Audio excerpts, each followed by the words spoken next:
Do you have a retro itch to scratch? Do you want the accessibility of modern games but desire that old school gaming goodness of yesterday? Consider these 10 modern games that you'll likely love. First, Shante.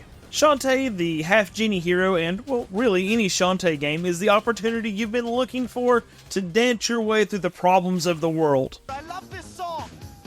This is an enchanting series of platformer games that have vibrant visuals, catchy music, and charming characters. Shante seamlessly blends modern gameplay with a retro aesthetic, paying homage to classic 2D side-scrolling adventures. The series is a nostalgic throwback to classic platformers, featuring highly stylized art or pixel art and gameplay mechanics that resonate with our retro gaming spirit. Shante is a beloved character in the gaming world, embodying the essence of iconic gaming heroines. The Shante series is a joyous journey back to the days of colorful sprites, whimsical worlds, and just the pure fun of classic gaming. Whip your way through this one with your hair, whipping it back and forth, whatever you gotta do, you're gonna like it, it's wonderful, it's Shante. Cuphead, man, I had been stoked about this game since about 2013 when it was announced, and it didn't come out for 4 more years. I was immediately drawn to the early 1900s cartoon style, and I honestly didn't think video games could look this good. When the game went relatively silent for years, I just assumed that it was too good to be true. Then it finally came out, and oh my goodness. You crazy son of a bitch, you did. It is a run-and-gun indie game that has you flying planes and platforming and boss rushing, really. It is difficult. My, is it difficult. So that brings back that nostalgia for, well, retro gaming, because retro games can be hard. Cuphead is a must-play for retro enthusiasts. It evokes the wonder and excitement of early animation and classic gaming with its meticulous attention to detail and the challenging gameplay. Undertale. Never has there been a game that so closely mimics the heart of Earthbound. Yes, baby, Earthbound. Toby Fox, a huge Earthbound fan, created Undertale, and it is a one-of-a-kind indie gem that defies typical RPG conventions, much like its inspiration, and delivers an incredibly unique experience. Released in 2015, the game quickly gained a cult following for its innovative gameplay, memorable characters, and emotional storytelling. The game challenges the conventions of traditional RPGs by offering players the choice to spare or confront enemies, leading to multiple branching narratives and endings which are awesome. This choice-driven gameplay harkens back to the era even before Earthbound of text-based adventures where player decisions really shape the outcome of the story. It's witty, it's emotional, it's endearing, it's basically Earthbound. Check it out. Sonic Mania. As far as I'm concerned, Sonic is timeless, and I think Sonic's continual release of new games is a testament to how much people love the character and want to see him succeed. While we've seen ups and downs in the Sonic franchise, there's just something magical about 2D Sonic, and he's back to his 2D roots in this game in a way that resonates deeply with retro gaming enthusiasts like you and I. Sonic Mania is a big deal because it perfectly captures the look and feel of the classic Sonic games that we're used to. The graphics are vibrant and pixel perfect, and the level design is full of legendary Sonic loop-de-loops and some speedy platforming. The soundtrack is also on point, bringing back the magic of the original soundtrack. Sonic Mania is more than a trip down memory lane. It is also a fantastic game in its own right. The fast-paced gameplay remains as addictive as ever, and the new level design is fresh and inventive. Sonic Mania is a must-have for any retro gamer who wants to experience the best of Sonic's golden years. Shovel Knight. No other game has made me want so dearly to pogo with a shovel. DuckTales did it with a cane, but this game got me with the shovel. This game is an absolute love letter to retro platformers.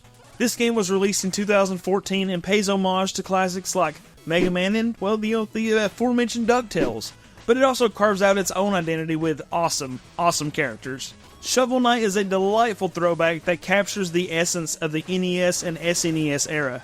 The pixel art style is reminiscent of beloved classics and evokes a sense of familiarity and warmth. It's like retro comfort food. This game blends old school charm with modern game design sensibility, giving us the best of both worlds, baby. Shovel Knight himself has become an iconic symbol of the indie gaming scene, proving that a retro-inspired title can not only pay tribute to the classics, but also stand proudly among them. For retro enthusiasts, Shovel Knight is a treasure trove of fond memories and a reminder that the spirit of classic gaming is alive and well in that indie space. The Messenger. The Messenger is, again, an incredible retro-inspired game like every other one on this list, right? But where it really stands out is the narrative. This game seems to have taken those cutscenes from Ninja Gaiden and churned out some excellent storytelling. And the gameplay, naturally, is comparable to Ninja Gaiden as well. It captures that challenging side-scrolling action game spirit with difficult levels and punishing bosses. The game's marriage of 8-bit and 16-bit graphics feels like a pixelated kiss on your bicep. What sets The Messenger apart is its clever take on the traditional formula. The game starts as a linear action platformer but evolves into a Metroidvania experience, providing a modern spin on classic gameplay.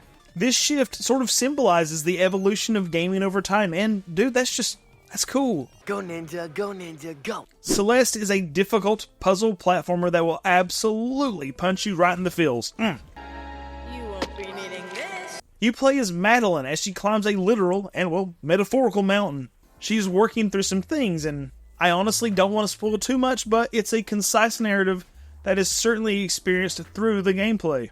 Her struggles become your struggles, and so you both end up on that journey together, and that's just precious. At first glance, you'd assume the graphics are the retro part, and while they are, the challenge of the platforming is really what makes this old school.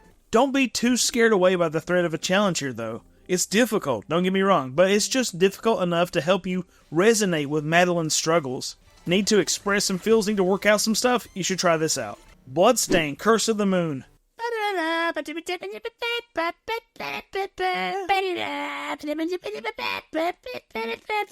This is basically just old school Castlevania. It's just if you love Castlevania 3 in particular on the NES, you'll love this game. This game came out prior to Bloodstained Ritual of the Night as a sort of like pre-story and preview. I don't know why we got such an amazing service with this, but I am certainly thankful. This wasn't the actual game, this is just the lead up to the big game, right? If this game and part 2 of this game is actually what they released instead of Bloodstained Ritual of the Night, I would have been just as happy. It's perfectly difficult. I'd argue that it's slightly easier than old school Castlevania, and it's chocked full of secrets. I dare say if this game had the classic Castlevania characters in it, it'd be a better version of Castlevania for the NES. Heresy. I know, shame on me. Stake me, burn me at the stake, whatever, but it's just that good. And retro enthusiasts owe it to themselves to play it. If you're a Castlevania fan, you have no excuse. Speaking of retro enthusiasts, hey, that's me. I'm not the most knowledgeable, but I have been playing games like these since before they were retro. If you like retro content, consider checking out some of my other videos about retro video games, and consider subscribing. I appreciate your views and comments, folks. I love talking retro. Cyber Shadow. Cyber Shadow is a modern take on the classic ninja action games of the 8-bit era, like Ninja Gaiden and Strider. Well, I guess Strider was more of an arcade game, but whatever.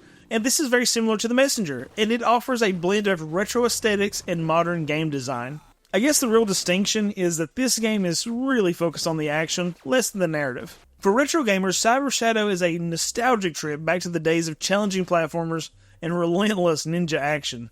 The pixel art style is very comparable to the NES era, but with some slightly more detailed sprites, atmospheric backgrounds, and, well, maybe a better color palette as far as my old man eyes can tell and as my memories can tell. And the soundtrack will just tickle that nostalgia bone as well. This game's tight controls, demanding difficulty, and intense combat sequences will make you feel like you're sitting in front of an NES back in the late 80s, that's for sure. And last but not least, Octopath Traveler 2. Look, I could do a whole list on modern retro RPGs, and maybe I should, but Octopath Traveler was incredible. Listen. Zelda was great. Final Fantasy 16 was great. Baldur's Gate was great. But Octopath Traveler 2 was my personal game of the year in 2023. I absolutely adored this game. The game is a collection of stories that intertwine between these travelers as they go about their days. Many of these stories are incredibly dark, including child slavery, genocide, unchecked ambition, greed. It's like a color wheel of sins of the world. My friends need to be punished. But they are all inspiring. There's plenty of worlds to discover, classes and abilities to master, and powerful and viable combinations to use to destroy the darkness in the world. The 2D HD graphics, which are seemingly becoming a staple, are absolutely gorgeous. And these graphics were the things that drew me into this franchise in the first place, but the combat and story is what keeps me salivating for more. This game is the ultimate marriage of old school and new school, paying homage to pixel art in a way that few other RPGs and just general games have even come close to. Listen, I have 3 requests. Please play Octopath Traveler 2. Number 2, please like and share this video. And 3,